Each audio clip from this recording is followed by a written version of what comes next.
So hey guys, welcome to the updated guide for Feral. Now this isn't gonna be a full guide, this isn't gonna be a full 30-minute guide. I will just go over the basic things and hey, that's rude. That's just rude.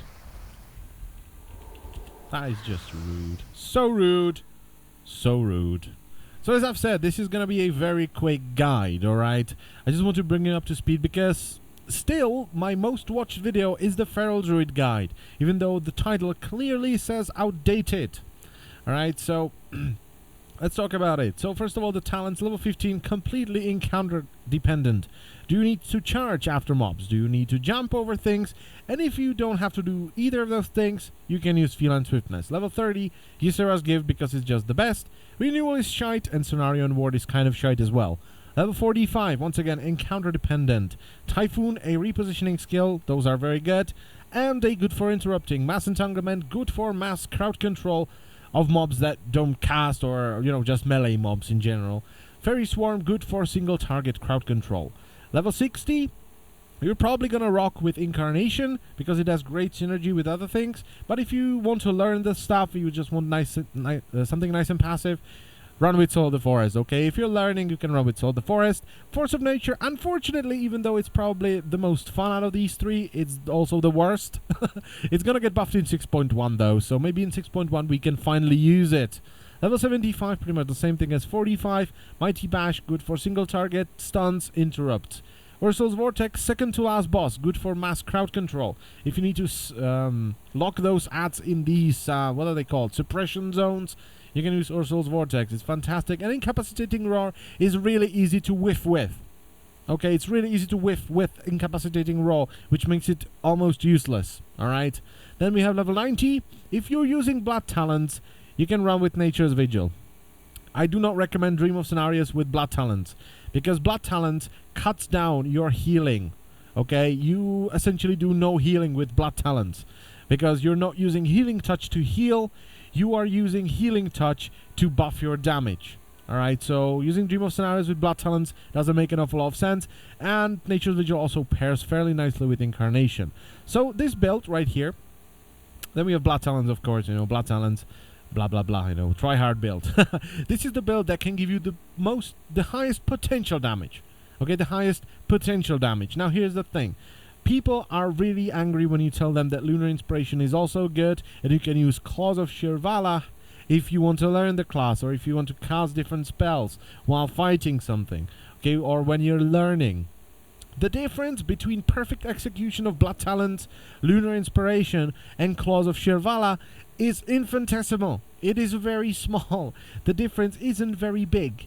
Alright, and Lunar Inspiration also pulls ahead on certain fights. So Blood Talents, if you're fighting Le Boucher on Mythic and you need every little piece of DPS and you can really focus on Blood Talents, you can use Blood Talents. But if you're fighting something like a Tectis or you're fighting Twin Ogron, Lunar Inspiration is gonna win. Even though you might think, oh, I'm gonna be amazing and I'm gonna snapshot everything with Blood Talents, you won't. And even if you will, Lunar Inspiration will still pull ahead, because you don't need to be near the target.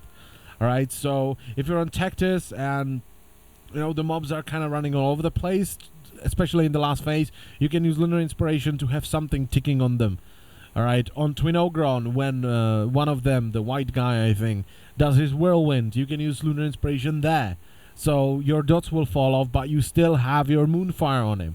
You can still apply Moonfire from far away.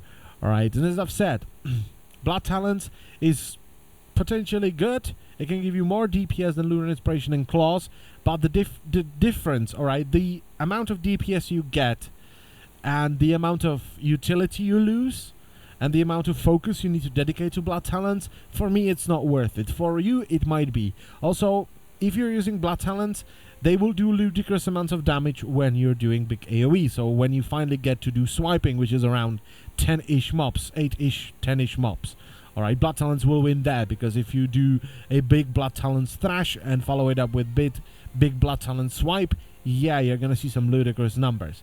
But just bear in mind that Blood Talents isn't always the best. Alright, and the difference between those three talents, especially between Inspiration and Blood Talents, is infinitesimal, as I've said. Also, Blood Talent does not scale. It will scale as your dots become stronger, but Lunar Inspiration scales really well with agility. So as you get more and more gear, Lunar Inspiration becomes stronger and stronger and stronger.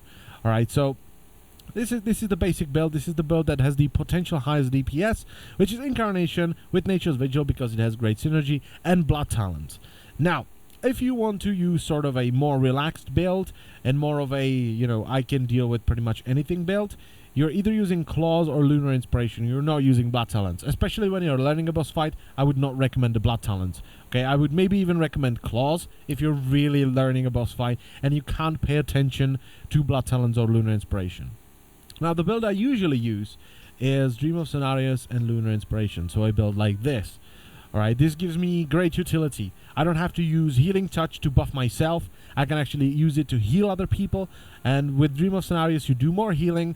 Also, if you heal someone else, it will heal you as well. Right, so if I cast Rejuvenation on someone, it also is going to cast Rejuvenation on me. Same with Healing Touch. Alright, Lunar Inspiration gives you great range with Moonfire because it still has the same range. Alright, so it gives you great utility because you have range. So, for instance, on Bracken Spore, Lunar Inspiration is fantastic because you can attack Bracken Spore, you keep killing Bracken Spore, and you can throw Moonfire on the Mind Fungus, on the Spore Shooters, and as the big mob is coming in, the one that casts decay, the Fungal Flesh I think he's called, you can throw Lunar Inspiration, you can just throw Moonfire on him as the tank is bringing him to Bracken Spore while you're building combo points on Bracken Spore, and as soon as he is in range, you can rip and rake him. Okay, so Lunar Inspiration for me will win because it gives you more utility. But if you want to do the top damage, if you're really that try-hard like I am with my Resto Druid, run with Blood Talons, alright? And Glyphs. Glyph of Cat form wins over 9th life in most situations, purely because it's 20% versus 10%, but Glyph of 9th life will sometimes win, because sometimes it's better to mitigate the damage rather than heal it up. Alright, so if you know you're going to soak something or there's a particularly damaging ability, use 9th life. Because, as I've said, it's better to mitigate it than to heal it up. But because all, you know, healers now prefer the... Whoa, that was the wrong button. Prefer the more... what are they called? More... Well, basically the cheaper spells that heal for less. Glyph of Cat form will really scale with them amazingly, alright? So from Druids you will have Life Bloom, Rejuvenation, Germination, Wild Growth, Regrowth.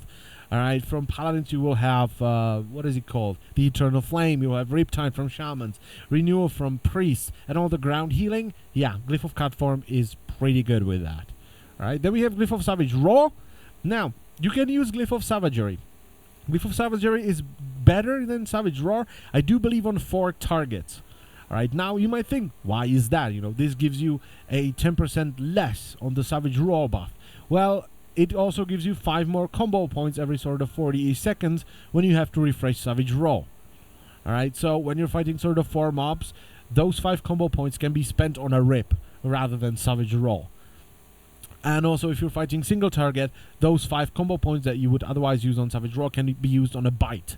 And because Feral Druids kind of changed from Pandaria, where in Pandaria the bleeds were ridiculous, right now the single target damage is ridiculous, okay? The actual, you know, normal damage you do instead of bleeds. So bleeds are much weaker than they were in Pandaria, and stuff like Bite and Shred, those 2 are really strong right now. So you are now in this position with a Feral Druid where you want to squeeze in as many bites as you can. Alright, and sometimes, you know, that kind of makes the difference between those 2 really, really tiny. Okay, because you do get 10% less bonus, but you're getting more bites out of that, alright? So the difference isn't 10%, it's more like 1 or 2%. Alright, so once again, infinitesimal.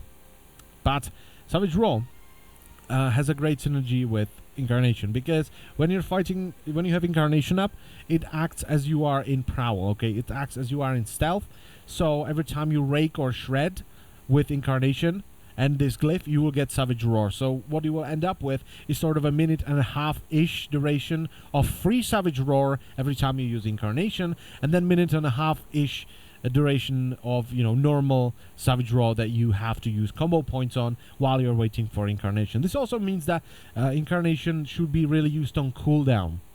Okay, once again, this kind of cuts down what you can do, because if you're not using Incarnation every sort of 3 minutes, you're hurting your Savage Roar uptime and your combo point actual finishers. Alright, so instead of using Bite, you are using Savage Roar, and Bites do so much damage that kind of, starts getting really annoying because you are really losing damage at that point. And the last one I use Glyph of Stampeding Roar purely because of the 30-yard range. As you move up in difficulty, you will realize how amazing Stampeding Roar is. On pretty much every boss fight, you want to use Stampeding Roar somewhere. Alright, so Stampeding Roar is very good, and just the 30-yard range is amazing. If you need Survival Instincts more frequently, you can use Glyph of Survival Instincts, but you will have it only for 3 seconds. Just bear that in mind. And Rebirth if you are the dedicated Resurrector, which you probably won't be, because you will have probably a Resto Druid if you're going up in ranks or ranks difficulties. And in lower difficulties, it's not that big of a deal if you resurrect someone and they are not at 100% health. It only really matters if you're doing, sort of Imperator on heroic and then mythic bosses. It kind of can screw you over. If you resurrect someone, they are not at 100% health. But that's pretty much all you want to do, alright? That's pretty much the whole thing. Now, stat priorities. Well, they're completely different for single and multi-target. For single target, crit is really good and mastery is garbage. Alright? But for multi-target, mastery is really good. So what you want to do is you want to get as much crit as possible, then as much mastery as possible, and then because the gearing in Highmaul is bullshit, you just have to deal with it. You have to take whatever you can, which is kind of annoying. You can't min-max in Highmaul, because if you just want to pick up items that have crit and mastery, you're never gonna get geared up. Alright, so you kind of have to get as much crit as you can, as much mastery as you can, and after that, well, it's kind of, shit, because you can't really do anything about it. But the strength is pretty good, for Feral Druids, no stats are shit. No stat is shit. Alright, versatility is good if you're using the build that I'm using, because you are benefiting from everything. You're benefiting from the damage you deal, from the reduced damage taken, and from healing done. Alright, so versatility isn't as bad as it is for other classes. Alright, haste is also not bad, because around somewhere between 40 and 50% of your rotation, or if you can call it that, of your basically boss fight is you waiting for energy. So you have a shit ton of downtime, okay? 40% downtime pretty much. So more energy means, less downtime. So haste is not bad either.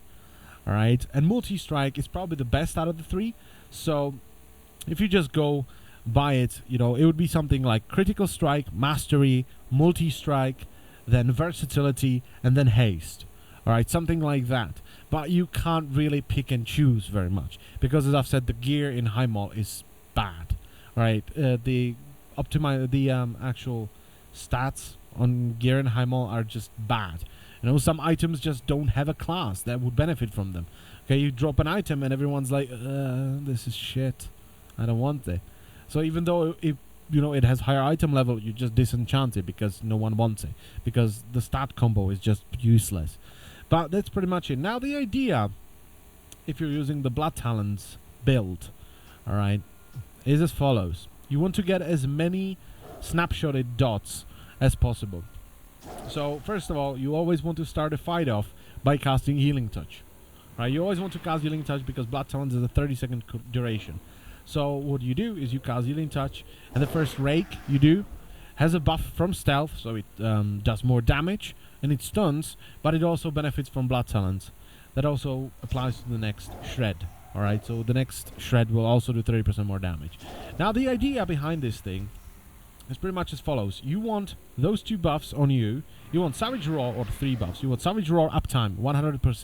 Then you want Blood Talons, you want Tiger's Fury. I have full energy, so don't do it like this. But this is the idea. Tiger's Fury, Blood Talons, Savage Roar, Rake, Rip. Alright?